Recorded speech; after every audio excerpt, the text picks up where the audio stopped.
All right, everyone. Welcome to our next lecture. This should be our last lecture on induction. Close that off. And let's just start off with a refresher of what we're talking about. So we were talking about the inductance. Say I have two coils. Coil 1 and coil 2 over here. And coil 1's got some current going through it. And that current that's going around in a circle, that's going to produce this magnetic field. So this guy is doing this.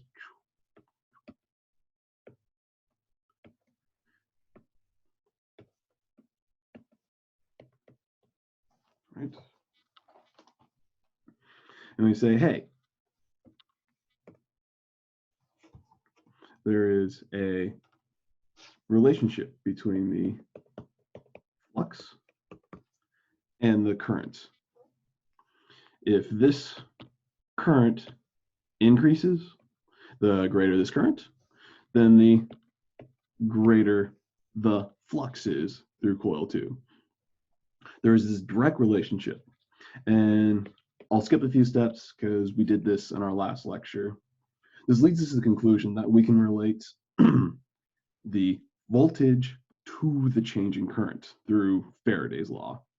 And that leads us to conclude this, that the EMF, the induced EMF, is equal to the inductance, and it goes as the magnitude of the change in current over the change in time. All right. So let's scroll up a little bit. Good way.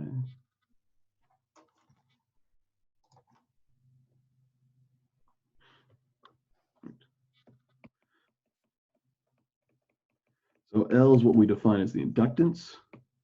The units of L is a Henry, right? Or just capital H is the Henry. And we say that 1 Henry is 1 volt second per ampere. And there's a bunch of different ways to write this around. You could change this into joules per coulomb, coulomb seconds. So there's a lot of different equivalent ways to write what a Henry is.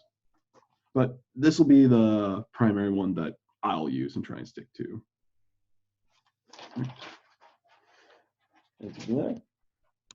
Let's start doing some applications of this, right? Ooh. Right.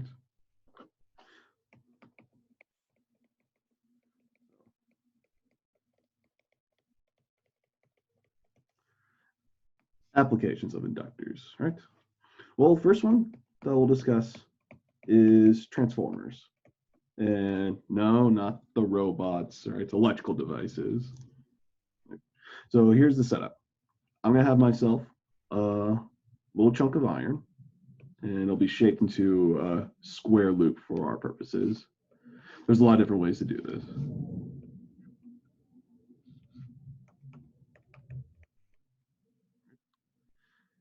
And then what we're gonna do is wrap 2 coils around this. Right? We'll have what's called our primary coil that does something like this, comes in.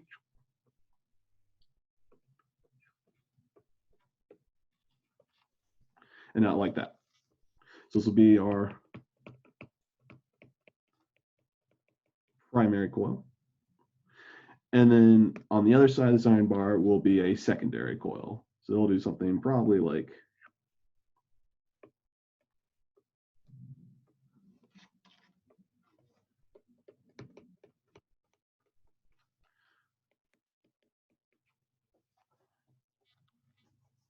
right. So this guy will have in 2 turns. This one will have in 1 turns. So a different number of turns in either coil, right? So what's the point of all this? What are we accomplishing, right? So the iron makes that both solenoids have the same magnetic flux.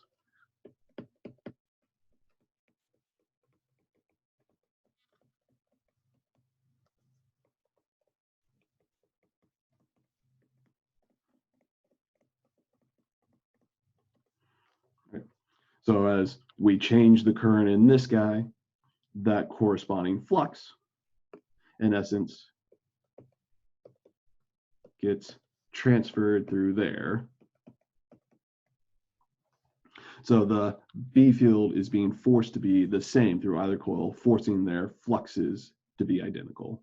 And that's the point of the iron. All right. So let's start looking at some consequences of this. Scrolling up.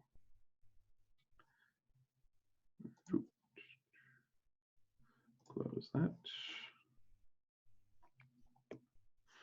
So the flux through one coil, come on, what's going on here?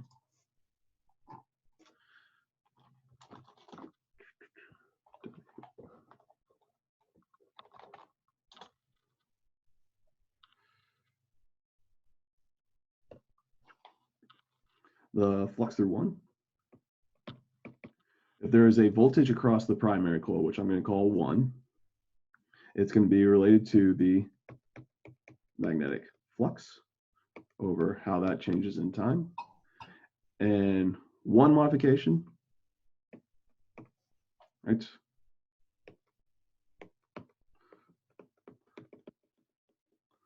Multiplied by the number of turns.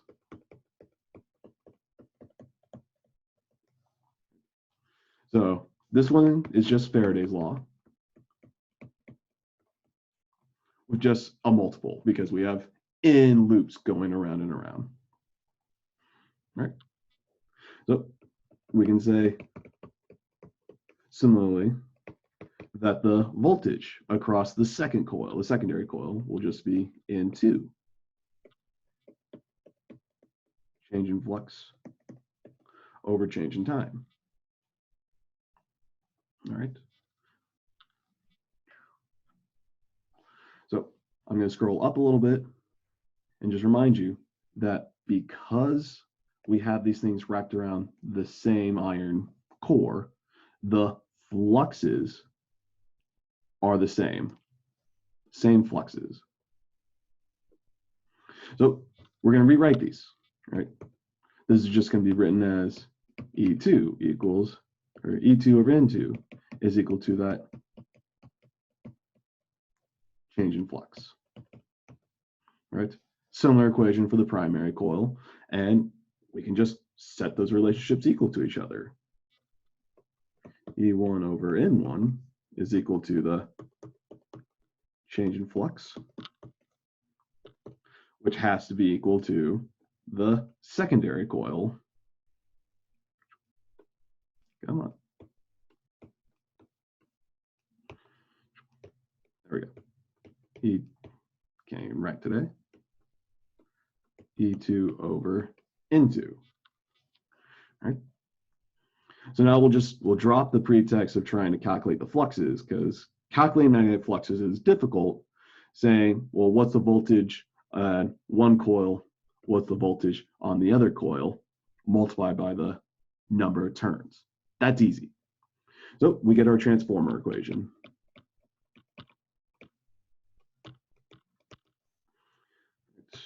And I'll cross multiply and just have the ratio of voltages is equal to the ratio of turns. Here's our useful equation. What's the purpose of this? Why do we even care about this thing? Well, let's look at some analysis, right? If the coils in one is greater than in two, right? If N1 is larger than N2, well then the voltage across coil 1 must be greater than the voltage across coil 2. So you'd say that the voltage will step down. It drops the voltage. Right? do in the opposite order, if N1 is less than N2, then the voltage across the primary coil will have to be less than the voltage across the secondary. So now we can say the voltage steps up.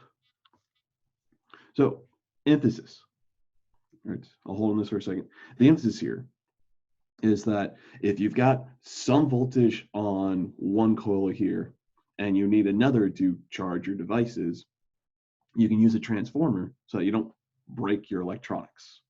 Right? Let's go for an example of this, right? Let's say you want to power your laptop, as all of us are doing these days, right?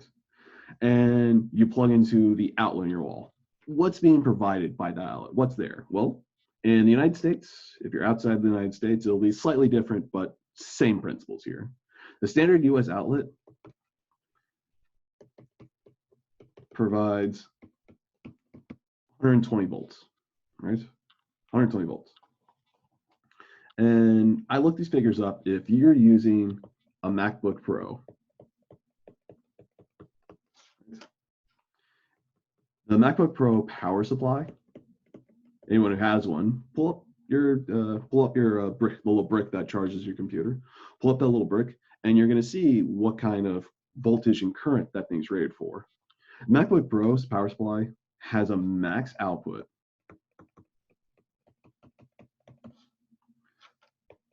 of 14.5 volts. So when you plug your laptop charger is saying, holy crap, there is 120 volts at this wall. If 120 volts gets to your computer, you will break your electronics. So that power supply needs to step the voltage down so that you don't harm your electronics. So graphically, what we're doing, what's going on here, right? Here's my poor man's electrical outlet.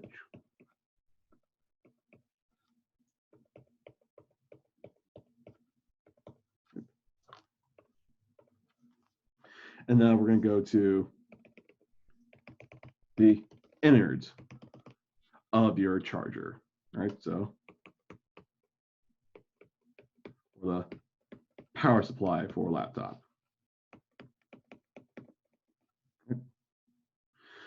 Same principle. In there is effectively some iron core. And you're going to have your primary and secondary coils coming in here. So bad drawing.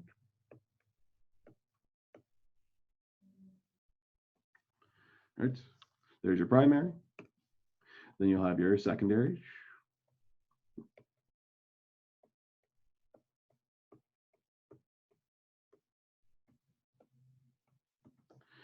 Right. That goes to your laptop. Right. So there's a 120 volts here. You need to have an output of 14.5 volts. Right. So let's actually use that voltage equation or that transformer equation. We'll say, hey, if N1 is 50 turns,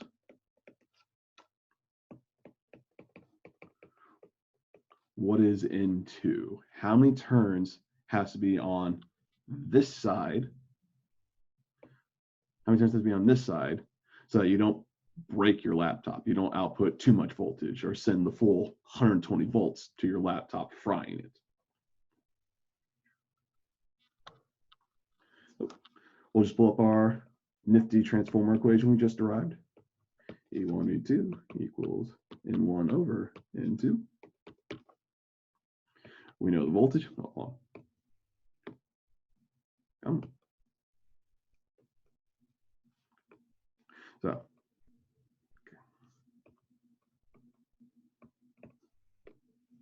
So, we know the voltages and we know the number of turns on the left side. So just flip the equation around. N2 is going to be, let's see, we have to flip the ratios as we cross multiply. So this becomes E2 over E1 times the number of turns of N1.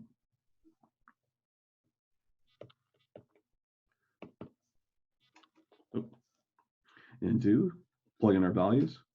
We have an output voltage of 14.5 volts.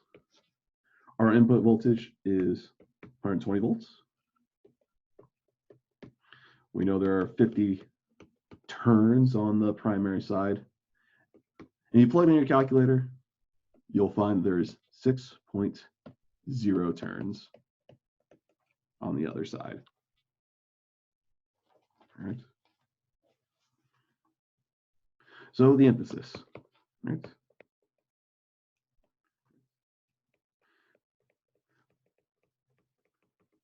We can use inductors to transfer voltages.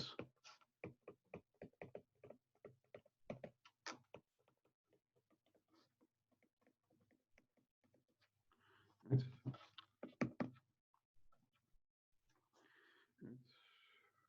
Furthermore, we'll use them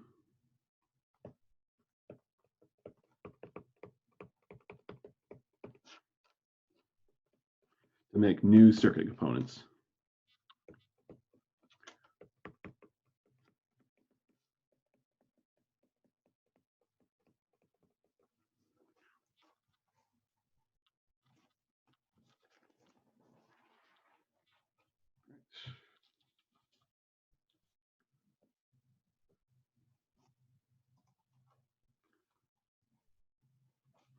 Right.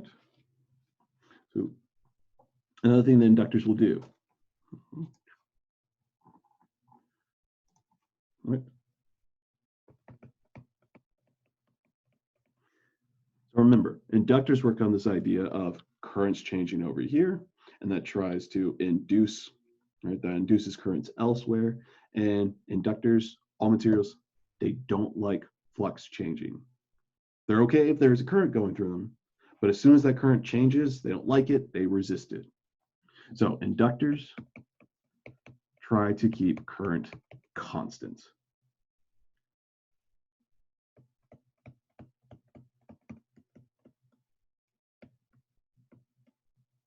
Come on. What's going on here?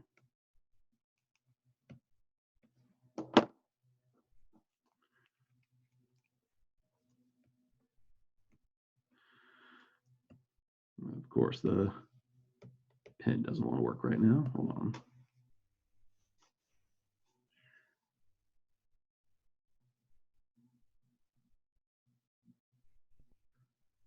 Shared windows closed. Come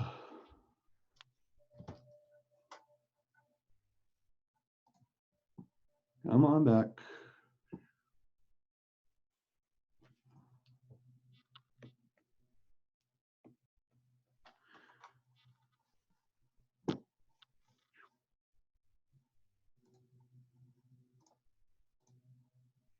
All right, we're back.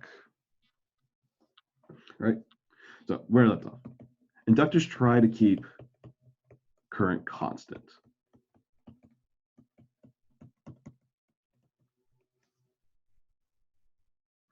That's what they want to do.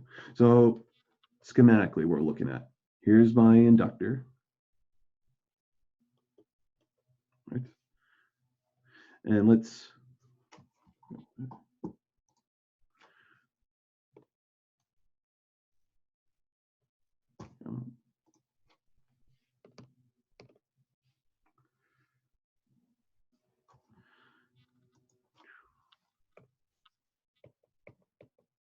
right, we'll send some current I across there and measure the voltage across the inductor, right?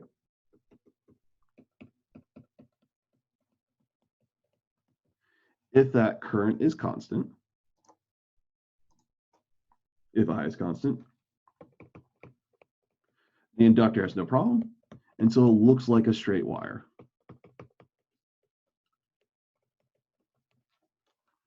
And we'd say that the inductor voltage is just 0 volts.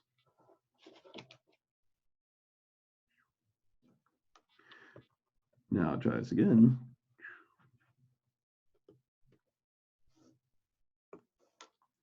Right.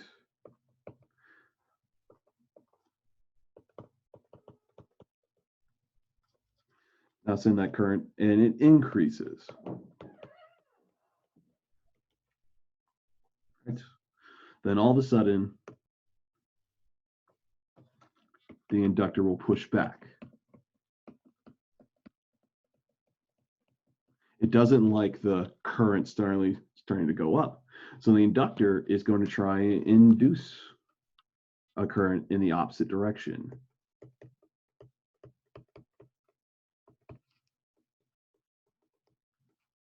So it tries to fight the increasing current. I'm trying to push more current through the solenoid or this inductor, same thing. I'm trying to push more current through this inductor. And the inductor says, hey, keep that flux constant. I'm going to fight you. And so it resists. So now all of a sudden,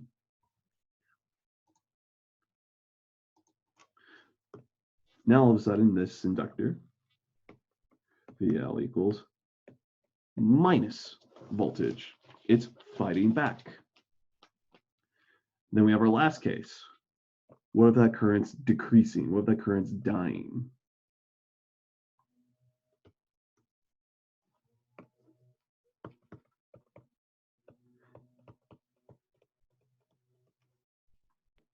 Well, if I is decreasing, well then try get back to what it was before. So now the induced current is parallel. The induced current tries to support.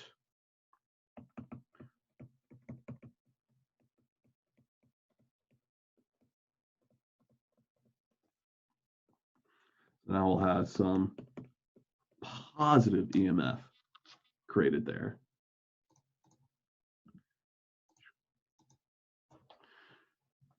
Let's see here.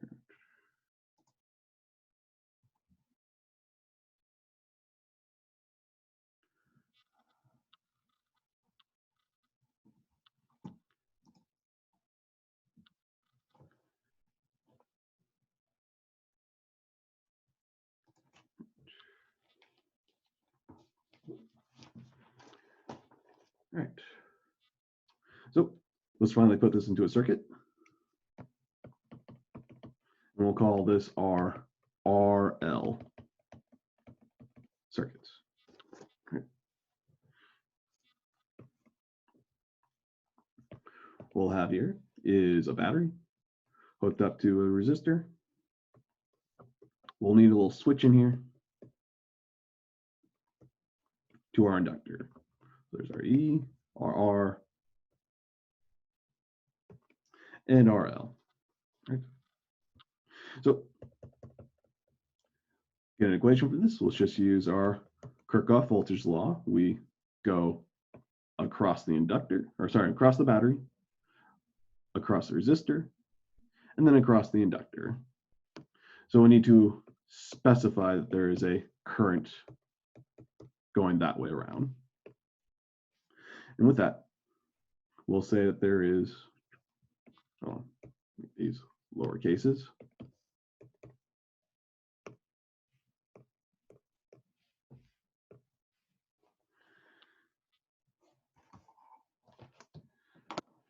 And the app crashed again. Great.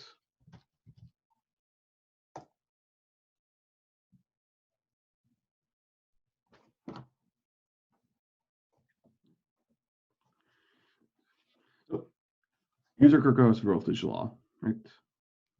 Start here, go across the battery. So we'll have red. 0 volts is equal to EMF of the battery. Let's see here. We'll do plus the voltage across the resistor, plus the voltage across the inductor. If you remember your KVLs, you'll recall, wait, isn't the voltage across the resistor minus, right? So this is just applying our Kirchhoff's voltage law. And you say, hey, shouldn't the voltage across the resistor be a minus term? Yes, it will be. I'm writing it this way on purpose because the voltage on the inductor can be tricky. So I'm saying, what is the voltage across these components? Let's write this out. Right. 0 equals battery voltage. The resistor will be minus I times R. The voltage across the inductor, that comes from our modified Faraday's law. L, change in current, change in time. So we have to be tricky. If the current's decreasing, right?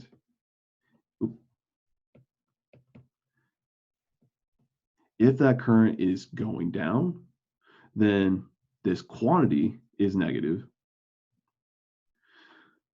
If it's a negative quantity, what do we say? We said, hey, if the current goes down, you need to support. You need to push in the correct direction. Now, if this quantity is positive, let's say the current's going up, I've increased the dial, I've turned up the knob, I'm increasing the current through this guy, well then, go back to our rules here. We need to fight back. We need to resist that change in current. So overall, this thing is going to have a minus sign in front of it.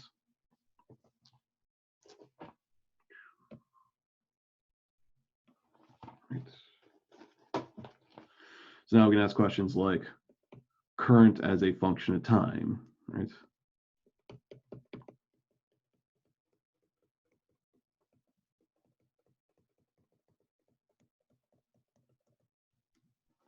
How can we solve this? Well, I'll tell you that for the purposes of this class, this is actually, in fact, a differential equation. What I'll say is, what should the current be doing? What should it be doing? Let's try and plot this in our heads, right? What should the current as a function of time going? Let's go with this case here. We've got the switch open, the circuit's open, okay? When that circuit's open, and then I suddenly close it, right? Right. So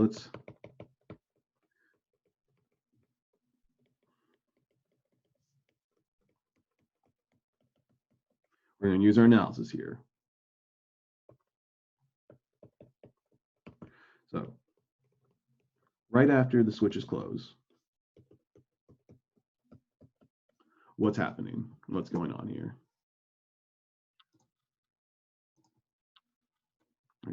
Right after that switch is closed. Before the switch is closed, there is no current here. There's no current flowing around. All of a sudden, we close the switch. The inductor says, hey, man, there was no current going through me yet. You're not allowed to start. So if I just plot this out, IT,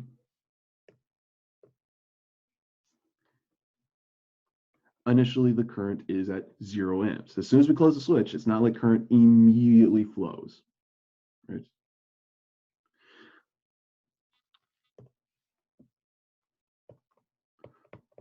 Now let's look at the other case. Long after switch is closed, the switch has been closed. Okay, there's a great question coming in. There's a great question coming in of why am I using lowercase I versus capital I? Just a bit of a convention, right?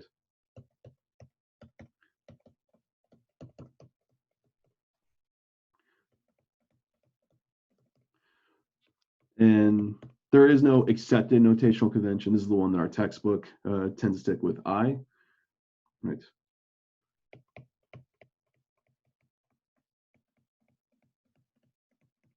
Right.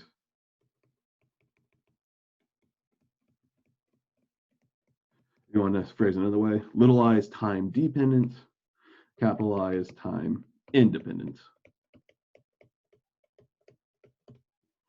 And that's just a notational convention. All that matters is that I represents the current through the circuit.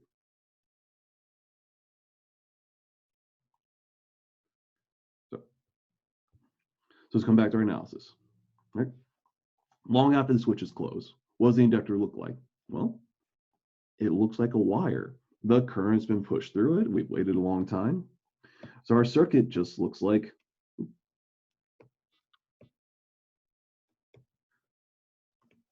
a straight wire.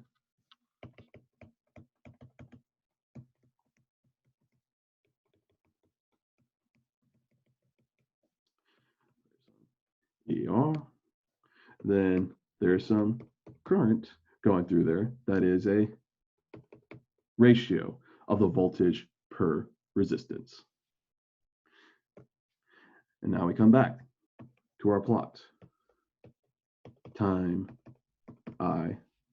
In the long run,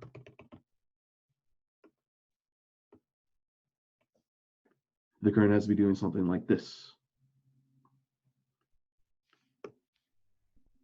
So now for the full picture.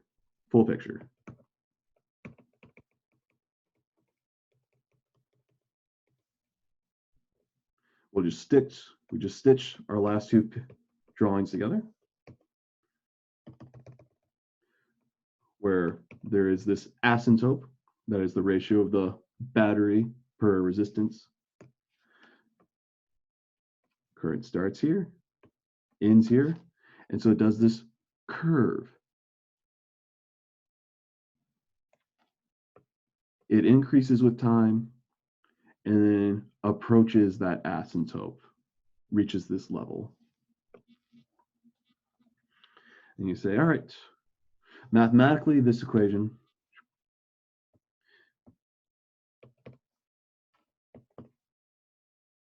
mathematical equation for this is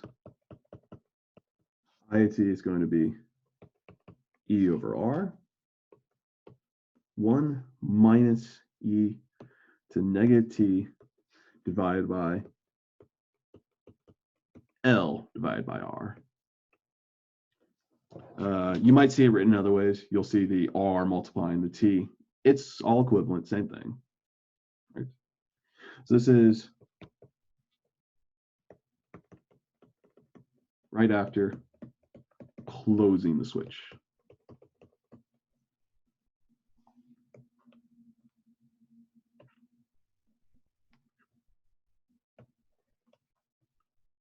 Right. So we can think about doing this in the reverse. It'll be a similar equation, right? If I flip things around, let's say instead of closing the switch immediately, let's say the switch was closed.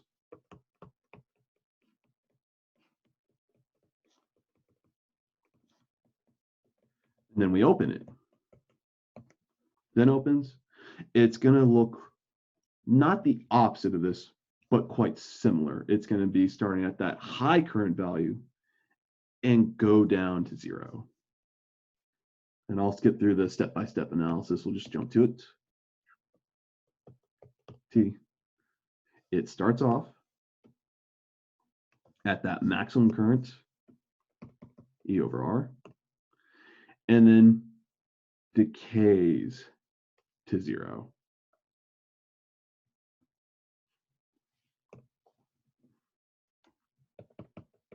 And similar equation.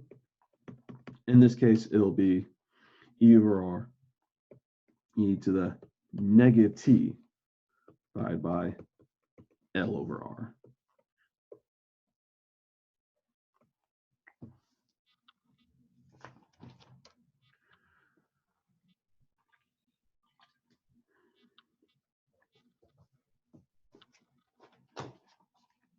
All right.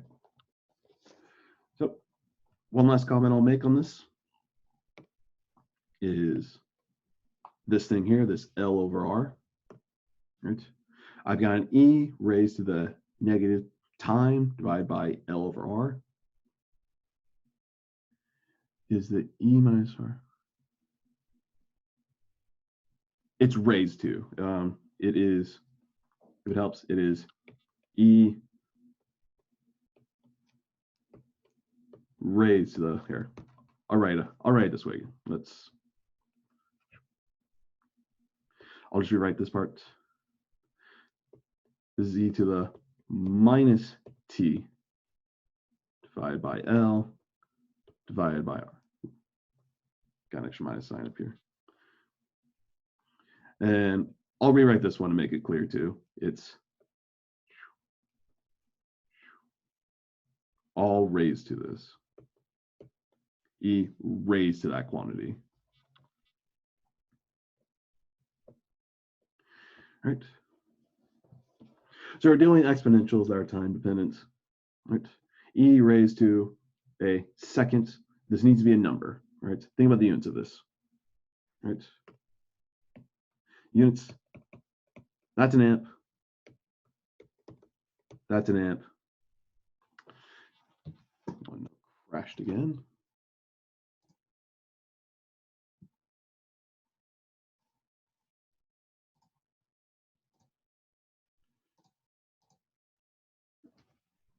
Right. So the units of this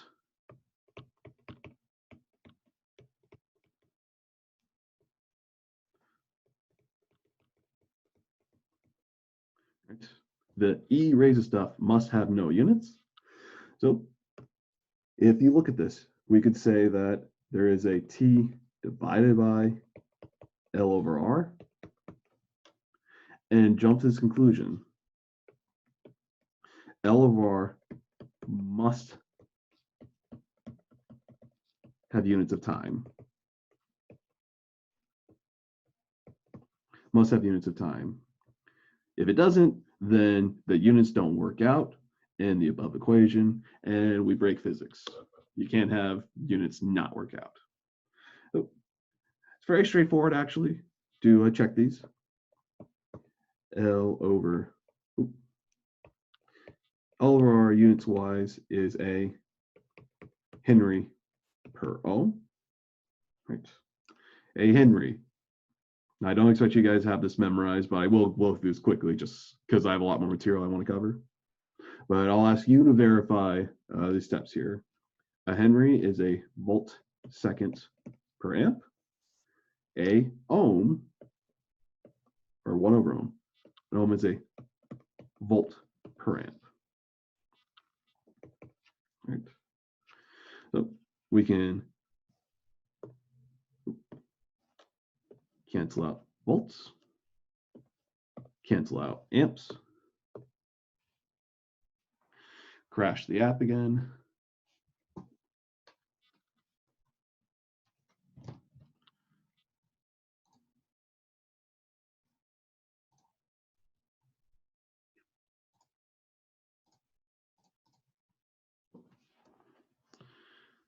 And be left with seconds, like I claimed for the units to work out.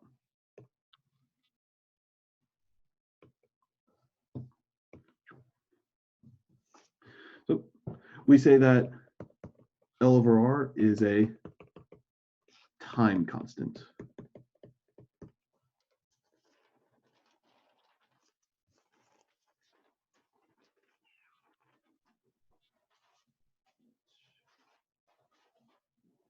Keep pulling up my notes.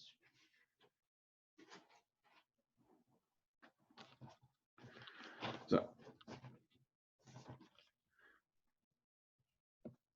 starting near the end of this material, how much time we got?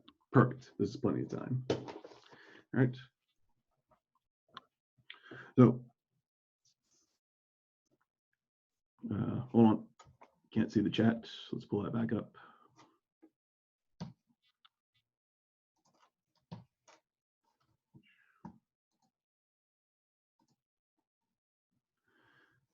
All right.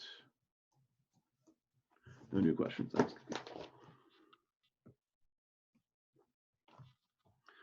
right. So let's do a recap of fields. All right.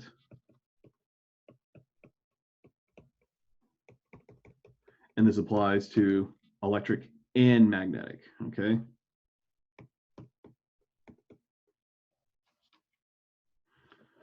So I'm going to be calling back to way near the beginning of the semester, right? Recall there was this thing called Gauss's law.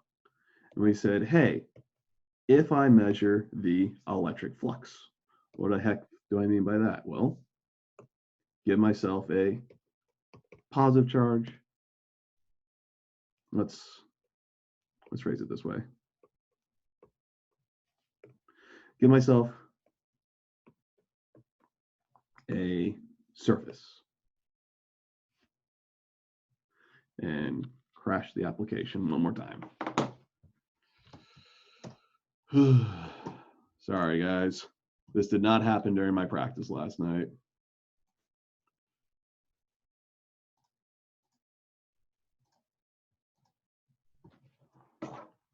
Right. So I can have what's called a Gaussian surface.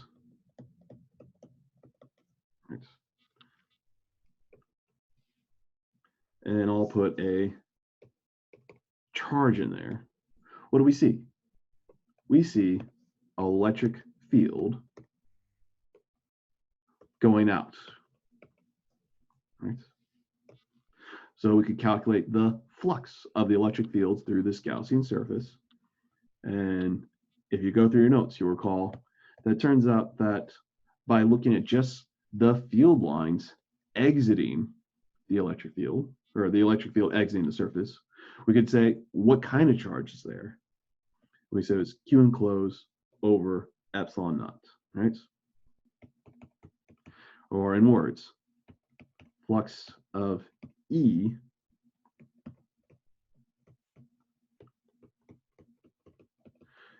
through a surface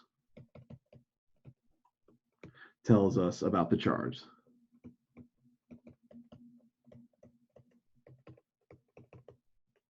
Right? Give myself a box, give some charge in there. There's electric fields going out. And so you count up the flux and you say, well, how much charge is enclosed in there? So could we do one for magnetism? This will be our first bullet point.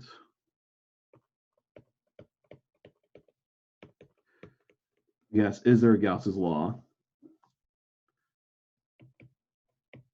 for E?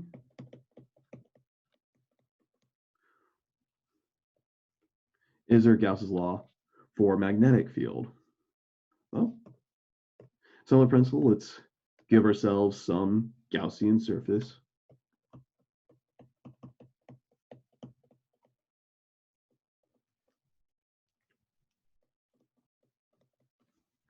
And we'll put a magnet in there. Well, magnets have to come in north-south poles.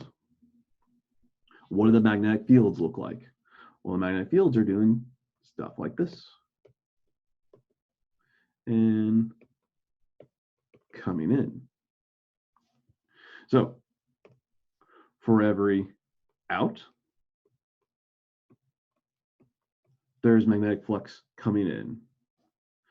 So things we identify. Magnetic poles always come in pairs.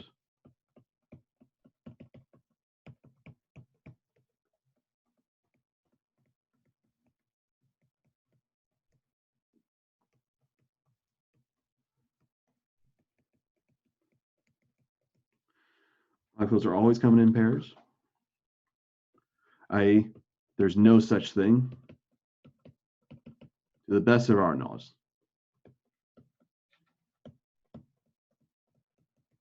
the magnetic monopole. I could try and take the magnet and just break it in half. If I break it in half, I'll have a smaller magnet. It'll still be a north-south pole.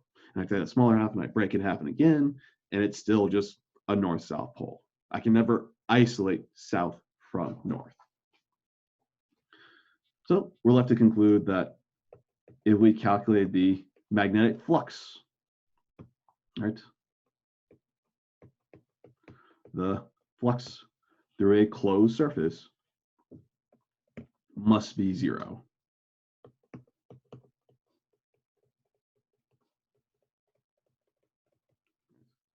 We've been doing Faraday's law, doing all these applications of it.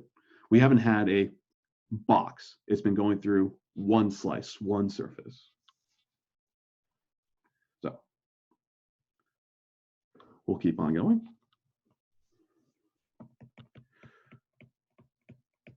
Big point of discussion for us, Faraday's law of induction. Right? Give myself just an area, not a closed surface, just an area, and send magnetic field lines through it. And we said, hey, if this flux is changing, you induce an EMF. E is change in magnetic flux over change in phi. Right? And some key things, key insight we want to make. Let's go for a specific example. If flux increase, induce field points opposite.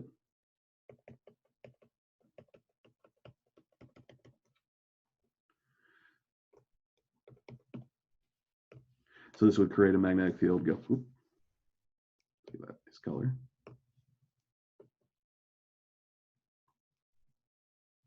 Yes, that.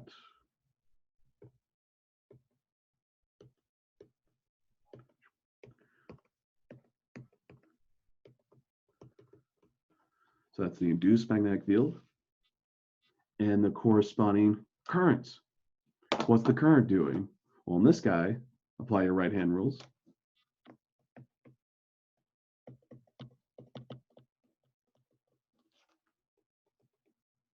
It's doing that kind of motion, going around and around like that. So, new way to think of this. Here's our insight. A changing flux, right? A changing magnetic flux induces a rotating current. This is going to be our new mindset. We can still think in terms of Faraday's law that the flux changes, an EMF is produced, some voltage is produced. But another aspect of it is to say that that changing flux creates a rotating current. That current's rotating in response to the flux changing through it.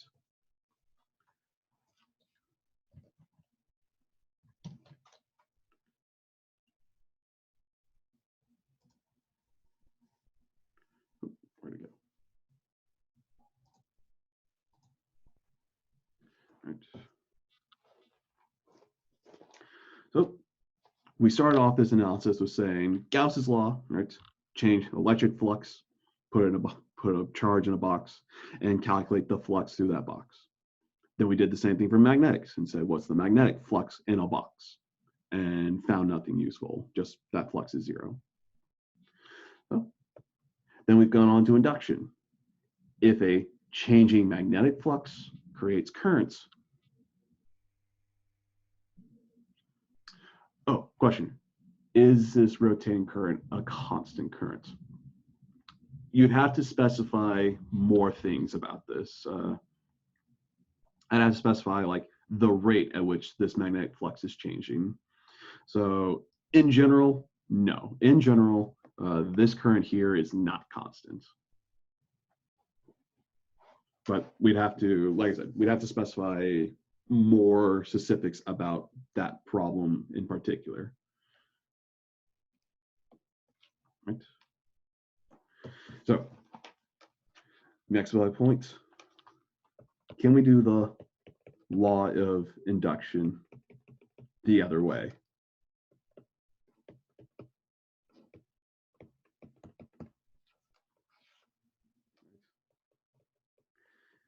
Can a changing, not magnet, but can a changing electric flux create magnetic fields?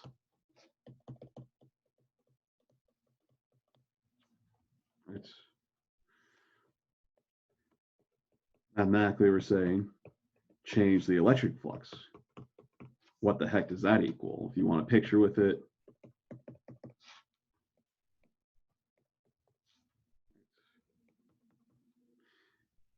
here's my little disk, and here's E going through it.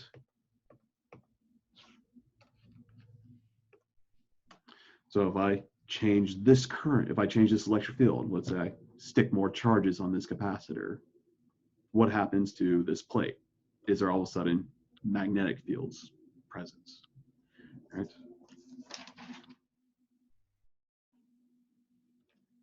So, as you recall, two facts.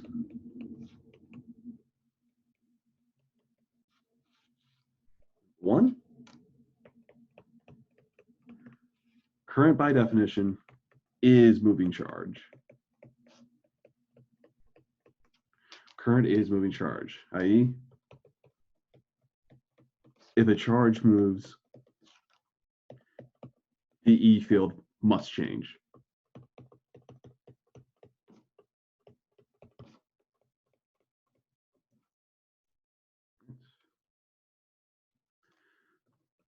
Second point,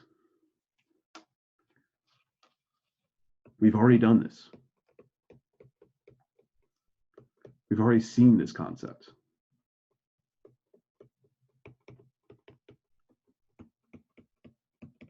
Right? Guys, the magnetic field of a current carrying wire.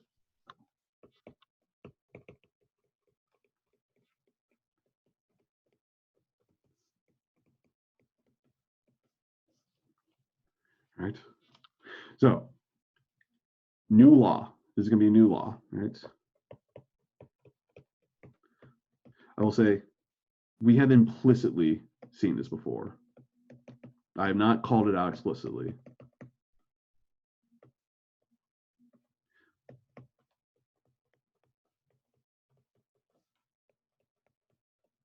Right, so this is now calling back to previous material, and it's called Ampere's law. Right. Take a long current wire.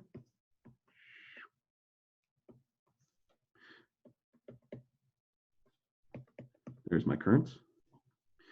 Define a little circle around that wire.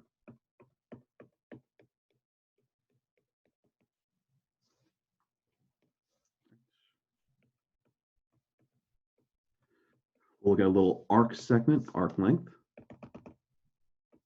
R. Ampere's law says, hey, if there's magnetic field, that magnetic field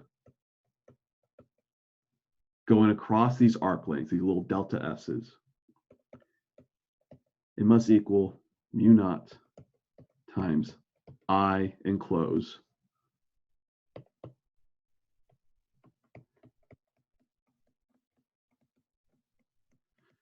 So this should remind you of Gauss's law.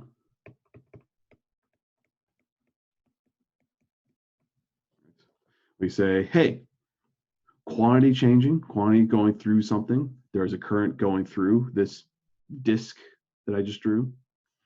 And we have something enclosed. There's a current enclosed in my little disk. Right?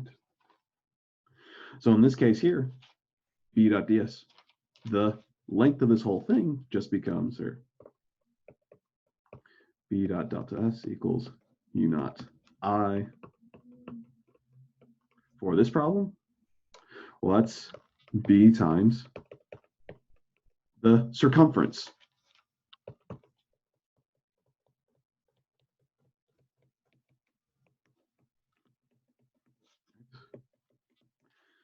Isolate the magnetic field. And the B wire is U naught I over 2 pi r, the distance from the wire.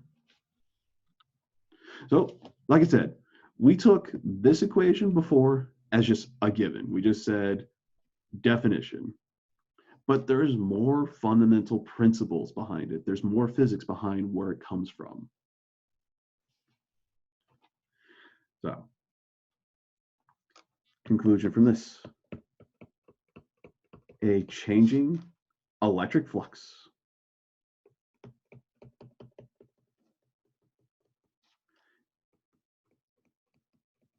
induces a, think about the magnetic field. If I have a current going this way,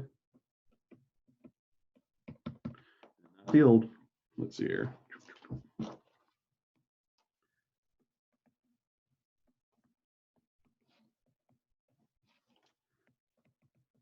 Is rotating. A change in electric flux induces a rotating magnetic field.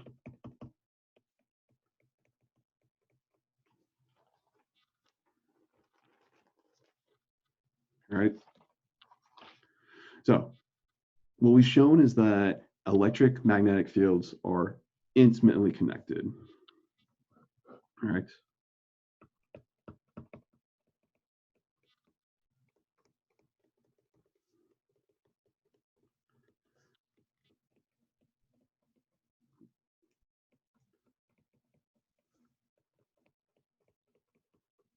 It's one changing creates the other, and depending on how that change works, change determines what type of field the other ends up being.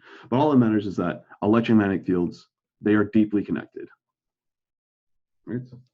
So, a little bit of history. James Clerk Maxwell,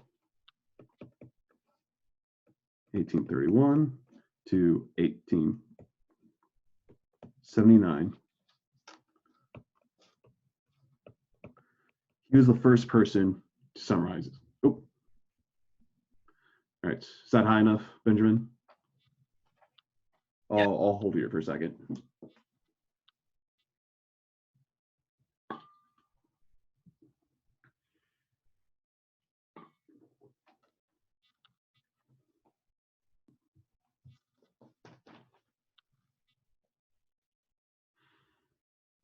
Thank you. Yep. All right. I'm gonna keep going. Right. So James Clerk Maxwell, he was the first person to summarize everything we've just gone through. Everything we've just gone through, I kid you not, is multiple years of people's work trying to get these ideas tied together. Maxwell is the first person who said, look, these are all one and the same thing. Right? Right.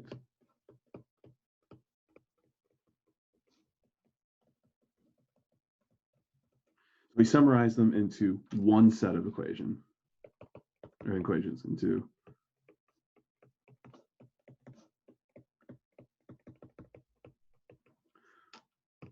right. And many of you may have heard references to these, the famous Maxwell equations. Right. So I'm going to make an emphasis here.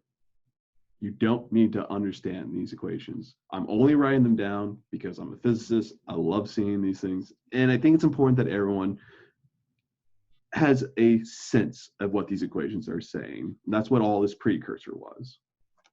Right? So this is what Maxwell said. He wrote these in a new form. He said, calculate the changing this electric field. Right. These are vector equations. Like I said, you guys don't need to understand these. You do need to see them. So Gauss's law can be written as this, how the electric field flows out. It's related to the charge density. Right.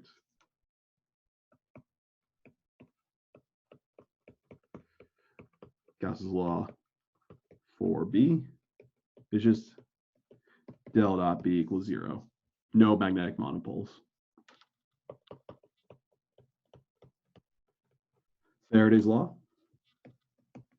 We talked about how is this rotating thing. We said, hey, if there is a change in the magnetic field, if that magnetic field changes in time, that produces a what we call a rotating, a curling electric field.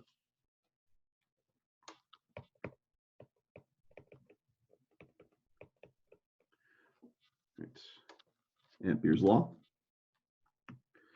If there's a changing electric field, if there's a current, you create a rotating or a curling magnetic field. It's related to what's called the current density, mu naught epsilon naught del E del T.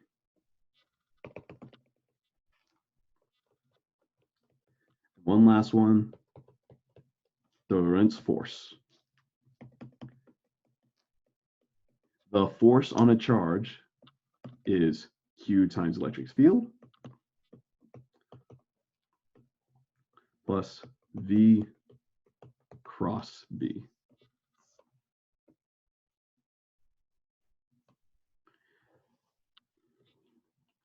So they are in all of its magnificent glory. So I'm going to scoot over a little bit. These 5 equations can solve every E&M problem. Solve every classical electro, let's make that legible.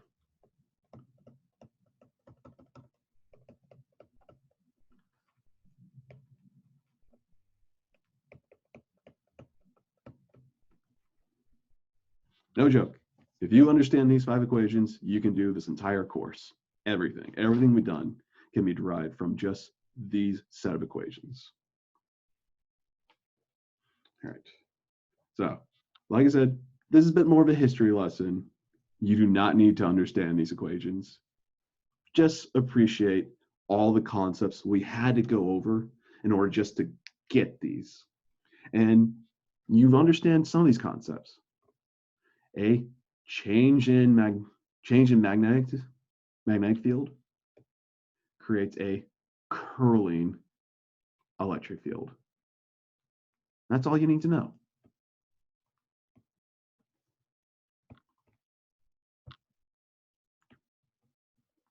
All right.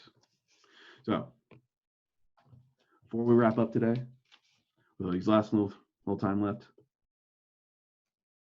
I'm going to focus on this thing, mu naught times E naught. All right. And as always in theme with me,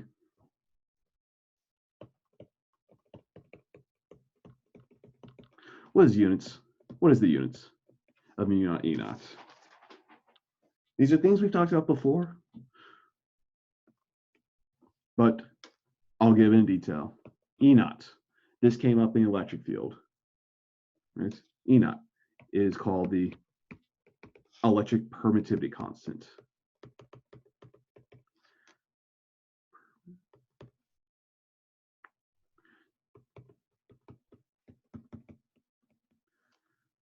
We wrote the Gauss's law in terms of this thing, Coulomb's law in terms of E naught.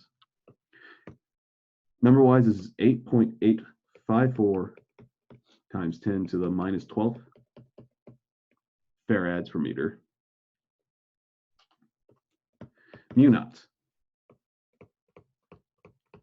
This is the magnetic permeability.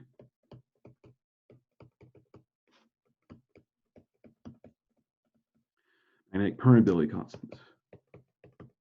And it's got a nice, easier definition. It's just 4 pi 10 to the minus 7th henries per meter. Right? So let's calculate the product of these two numbers. Right? E naught, mu naught. This came from Maxwell's equations, as a reminder. Right? The units of that is going to be a farad per meter times a henry per meter. Right? F is the unit of capacitance.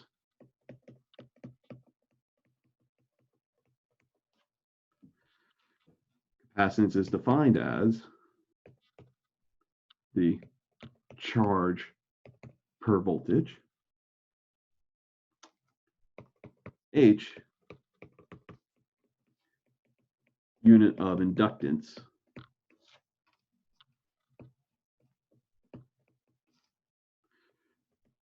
And that came from a modified version of Faraday's law, delta I, delta T.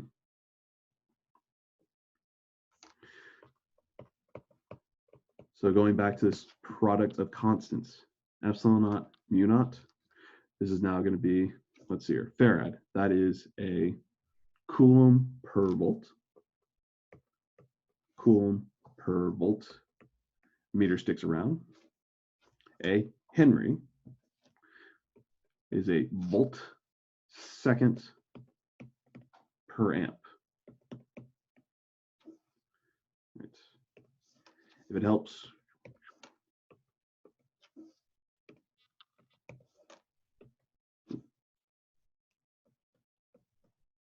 come on. Oh no, I think it's going to die on me again.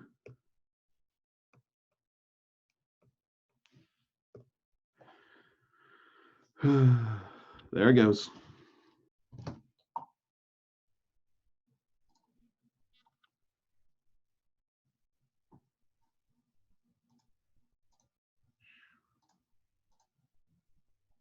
Right, we're back.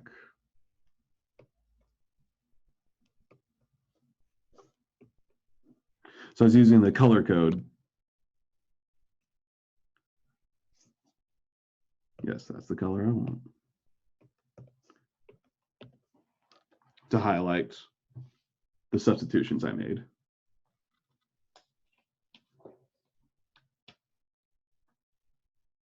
And it crashed again. All right, guys. I'm running low on time and patience, so we're calling it a day here. I will do this calculation on Thursday for you. We'll call it into the lecture here.